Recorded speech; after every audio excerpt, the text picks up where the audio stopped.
ضروری نہیں کہ ہر لکھا جانے والا لفظ پڑھنے والے کے معیار کے مطابق ہو۔ لکھنے والا اپنی کیفیت جبکہ پڑھنے والا اپنی کیفیت میں ہوتا ہے۔ ان لوگوں سے مت ڈرو جو اپنا بدلہ لینا جانتے ہوں، ہمیشہ ان لوگوں سے ڈرو جو اپنا معاملہ اللہ پر چھوڑ دینے والے ہوں۔ عقل جیسی کوئی دولت نہیں اور جہالت جیسی کوئی غربت نہیں۔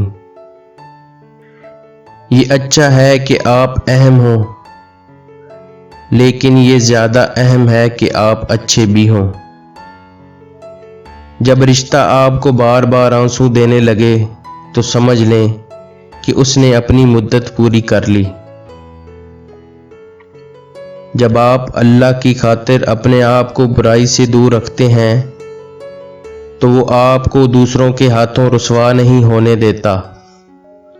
خود کو برا کہنے کی ہمت نہیں، اس لیے لوگ کہتے ہیں دنیا خراب ہے۔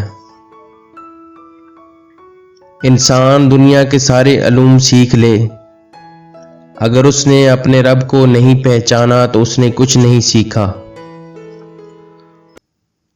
جن کی کوئی عزت نہیں ہوتی وہ دوسروں کو بے عزت کر کے فخر محسوس کرتے ہیں۔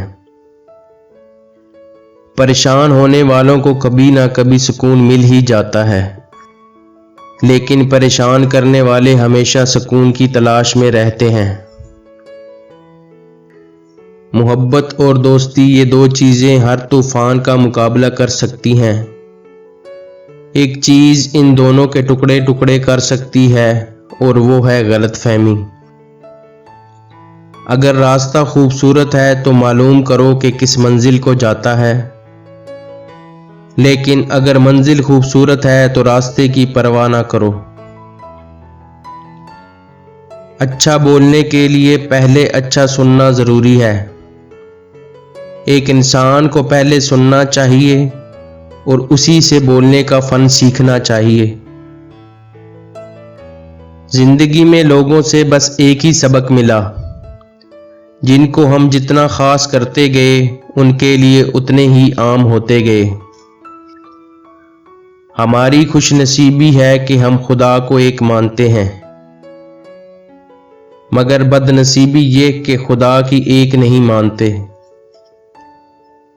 کسی شخص کا آپ پر اعتماد کرنا آپ کے لیے باعث فخر ہے، اور آپ پر جب کوئی اعتماد کرے تو کوشش کریں کہ اس کا مان رکھیں۔ ہر انسان اپنی زبان کے پیچھے چھپا ہوا ہے، اگر اسے سمجھنا ہے تو اسے بولنے دو۔ انسان کے جسم میں سب سے خوبصورت حصہ دل ہے، اور اگر یہی صاف نہ ہو تو چمکتا چہرہ کسی کام کا نہیں۔ مختصر رہو لیکن مخلص رہو۔ آپ خود ہی اپنے لیے بہترین دلاسا ہیں، بہترین دوست، بہترین دنیا اور مشکل وقت میں بہترین تھپکی جو آپ کو کبھی ہارنے نہیں دیتی۔